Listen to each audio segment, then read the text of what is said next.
अफसाने की छोरी, गोकुल का छोरा, राधे राधे राधे राधे।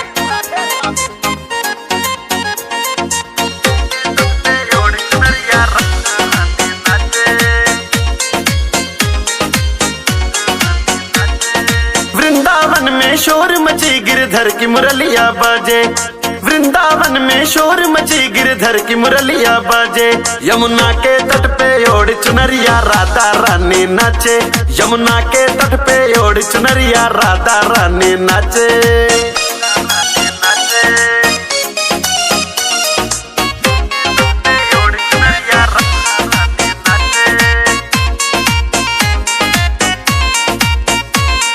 गोरी गोरी राधा रानी काले कुंज बिहारी है, रास रचाए राधे मोहन आई सखियां सारी हैं, रास रचाए राधे मोहन आई सखियां सारी हैं।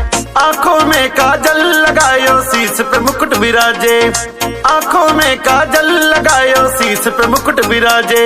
यमुना के तट पे ओढ़ चुनरिया राधा रानी नाचे, यमुना के तट पे ओढ़ चुनरिया राधा रानी नाचे।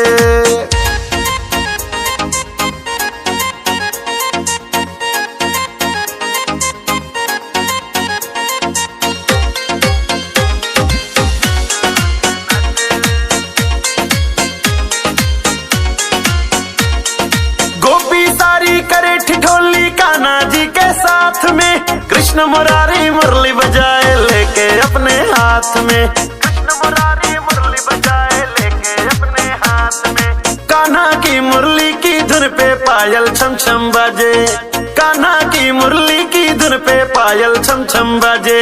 यमुना के तट पे ओढ़ चुनरिया राधा रानी नाचे, यमुना के तट पे ओढ़ चुनरिया राधा रानी नाचे।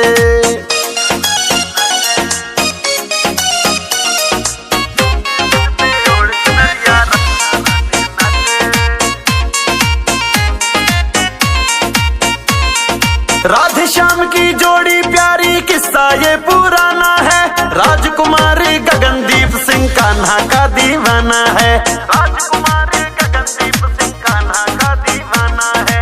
वृंदावन में शोर मची गिरधर की मुरलिया बाजे, वृंदावन में शोर मची गिरधर की मुरलिया बाजे।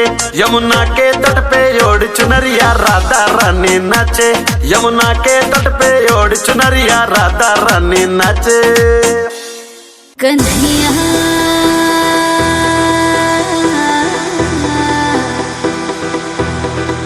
कन्हैया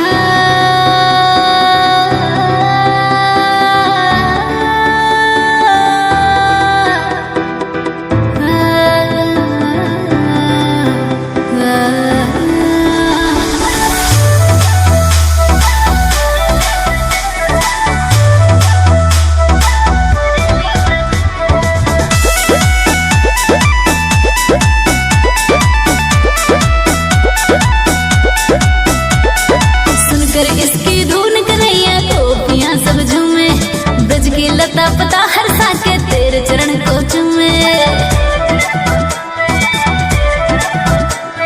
सुनकर इसकी धुन कन्हैया गोपियां सब झूमे, ब्रज की लता पता हर साके तेरे चरण को चूमे।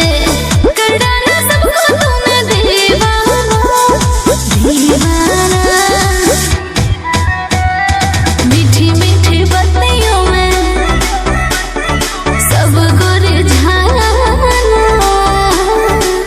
मुझे भी सिखा दो कान्हा मुरली बजाना, मीठी मीठी बत्तियों में सबको रिझाना, मुझे भी सिखा दो कान्हा मुरली बजाना।